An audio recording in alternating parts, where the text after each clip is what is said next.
Good morning, students. Today we study unit number 8, World War and India. Marathi सांगायचं म्हणलं तर आज आपण प्रकरण क्रमांक 8 जागतिक महायुद्धे आणि भारत हे प्रकरण अभ्यासणार आहोत. In this lesson we study about First World War, Second World War, and after that last we study impact of India. म्हणजे या प्रकरणामध्ये पहिलं महायुद्ध, दुसरं महायुद्ध आणि त्याचा भारतावर झालेला परिणाम आपण अभ्यासणार आहोत. First we start first world war. म्हणजे आता आपण सुरुवात करू पहिलं महायुद्ध.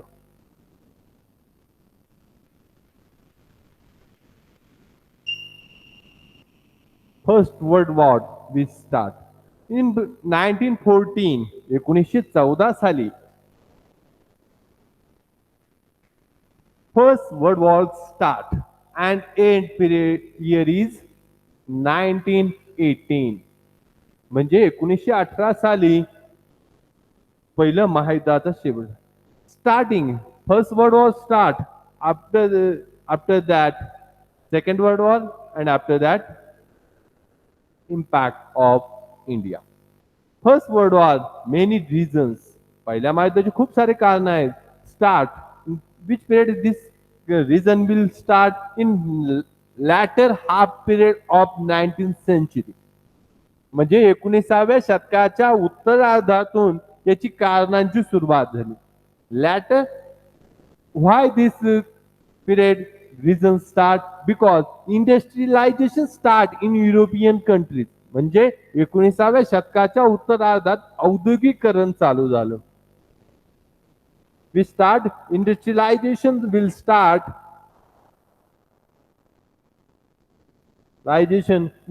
in latter 19th century, 19th century half period.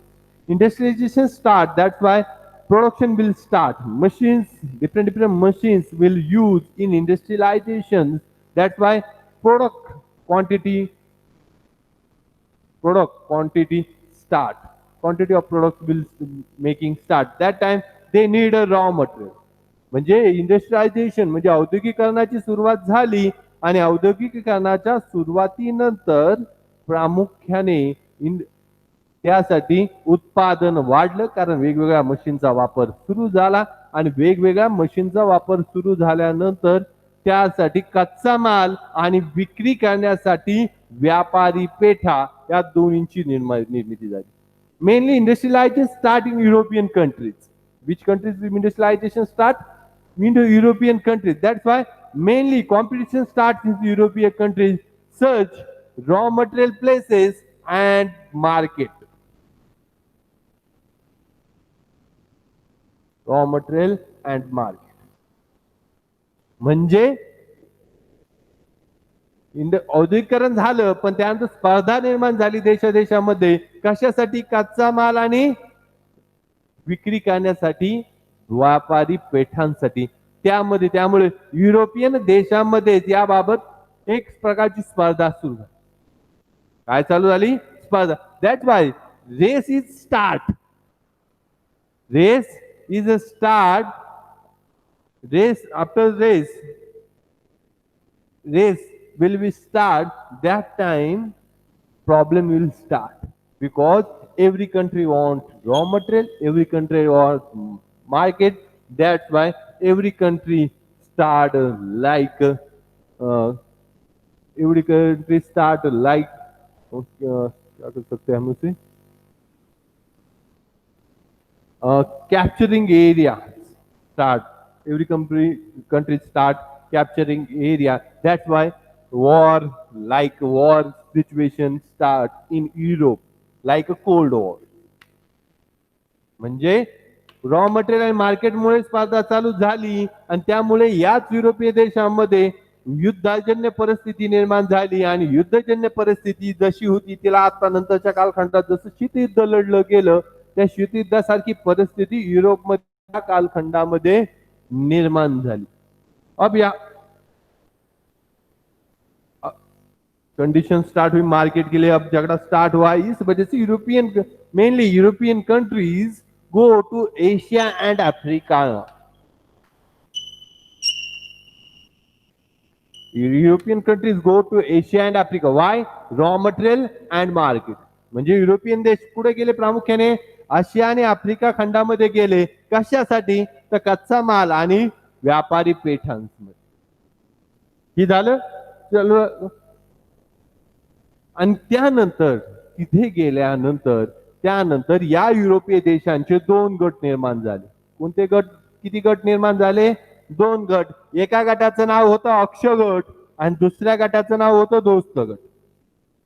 दोन गटामध्ये युरोपीय देशच विभागले गेले कारण स्पर्धेचा हा परिणाम होता. अक्ष गटात कोण कोण होतं? तर अक्ष गटात होती जर्मनी, ऑस्ट्रिया, हंगेरी, बल्गेरिया आणि तुर्कस्तान. अक्षगटामध्ये कोण होतं? अक्षगट म्हणजे एका अक्षवृत्तावर असणारे हे सर्व देश होते. जर्मनी, हंगेरी, ऑस्ट्रिया, तुर्कस्तान, बल्गेरिया. बाकीचे जे देश होते म्हणजे इंग्लंड असेल, फ्रान्स असेल, बेल्जियम असेल, रशिया असेल, इटली असेल आणि शेवटी त्या गटात संमलित झालेला अमेरिका असेल, अशा दोन गटांमध्ये या विभागणी झाली. After competition, European countries divided in two groups: central group and alliance group. European countries divided in two groups. This group name is the central group, and this group name is alliance group. In central group, which country? Germany, Hungary, Austria, Turkestan, and Bulgaria. In alliance group, England, France, Italy. This will be talk about first World War. हे पहिल्यामध्ये सांगतोय आपण.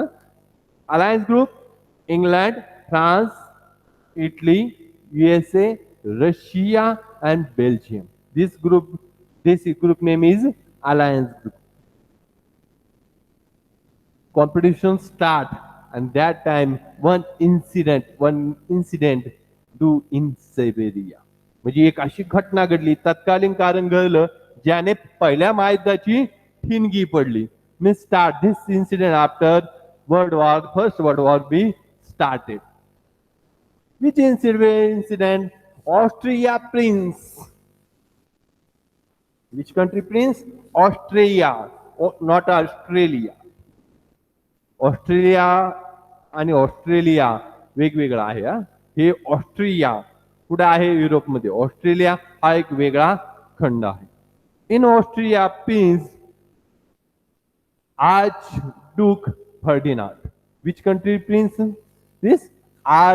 Austria. Austria Prince Archduke Ferdinand, his wife go to Serbia, and that in Serbia Serbian people kill both of you. म्हणजे ऑस्ट्रियाचा राजा archduke Ferdinand आणि त्याची पत्नी या दोघांना मारण्याचं काम कुणी केलंय? सर्बियातील एका माथेफिरू व्यक्तीने मारून टाकलं. ओके, दोनों को मार डाला. After this incident Austria government thinking in this incident behind Serbia government. म्हणजे ऑस्ट्रेलियाला वाटतंय या सर्व घटनेच्या मागे सर्बियाचं काय आहे? सरकार काम करते. त्यांनीच आमच्या राजा आणि राणीला मारले. After this impact, this incident, Austria attacked Serbia. Austria attacked Serbia. Only two countries participated starting period in this war. Austria attacked Serbia. म्हणजे ऑस्ट्रियाने सर्बियावर अटॅक केला. After some days Russia helped to Serbia. Who helped Serbia? Russia. And that time Germany helped to Austria. This another two countries are participate in this war. म्हणजे Germany सर्बियाने रशियाने सर्बियाला पाठिंबा दिलाय, जर्मनीने ऑस्ट्रिया पाठिंबा. That time Belgium is another country in Europe. Europe मधले आणखी एक देश आहे. This country is a neutral state. म्हणजे ही तटस्थ होती. But Germany attacked Belgium and to capture totally Germany, Belgium. That's why England support to Belgium. Who support Belgium? England. That's why Germany, England war start. म्हणजे बेल्जियमला इंग्लंडने मदत केली म्हणून England आणि जर्मनीचं युद्ध या ठिकाणी सुरू झालं. After some days Italy helps this group. म्हणजे काही दिवसांनी इटलीने कोणाला मदत केली? इटलीने मदत केली या सर्व गटाला. War will start after some end time of this war. म्हणजे युद्धाच्या शेवटच्या कालखंडा America support this group. Who support this group? America support this group and last war will be play 1916. म्हणजे 1916 साली आतला यातलं एक शेवटचं निर्णायक युद्ध झालं ते झालं जर्मनी आणि इंग्लंड मध्ये. Means last battle in this war 1916 Germany and England. This war is navy war. हे कसं होतं युद्ध? आरमार युद्ध होतं. युद्ध हे लढलं गेलं आणि हे कुठे लढलं गेलं? जेटलँड.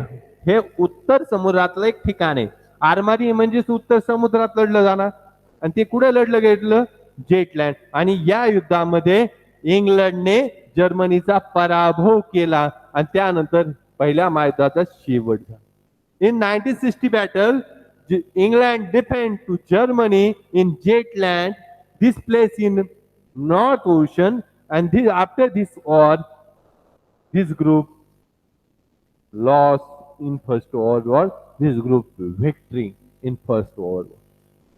After that, Treaty of Versailles declared. याच्यानंतर काय झालं तर याच्यासाठी एक तह झाला या युद्धाचा शेवटाने. ते तहाला कुठे झाला? व्हर्साईस. त्यामुळे त्याला म्हणायचं व्हर्सायचा तह.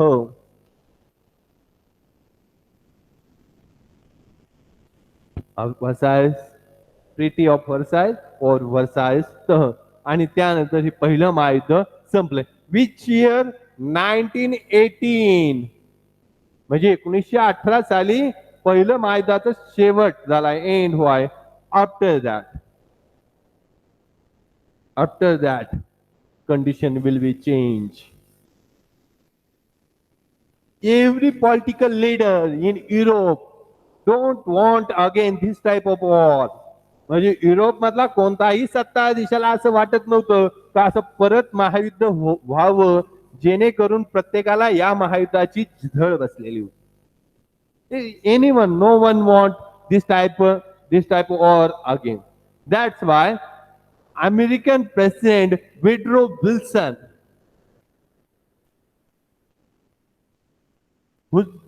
which country president? America. This person is a peaceful and ideologist.